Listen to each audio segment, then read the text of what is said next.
មានអីបកកែដែរតាខ្លួនតូចទេតែអាចធ្វើការបានគ្រប់មុខក្រុមហ៊ុនចំណេញដល់ហើយ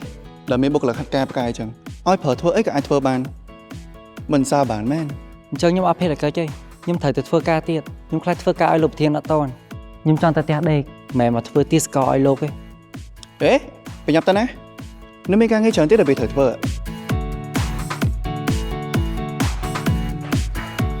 ជួយក្រនៅការយ៉ាងไรនឹងឲ្យអស់ជួតឲ្យចាំទៅធ្វើការបើចូលធ្វើជាបុគ្គលិកល្អមួយថ្ងៃហីធ្វើឲ្យចាប់ចង់ដើមទៅតែធ្វើតែមួយថ្ងៃហ្នឹងឯងព្រោះស្អែកអ្នកណាមកគេមកវិញ តែខ្ញុំមានការងារត្រូវធ្វើទៀតលោកប្រធាន មិនដឹងថាមានការងារត្រូវធ្វើឲ្យហើយទៅធ្វើលឿនមកនេះ រឿង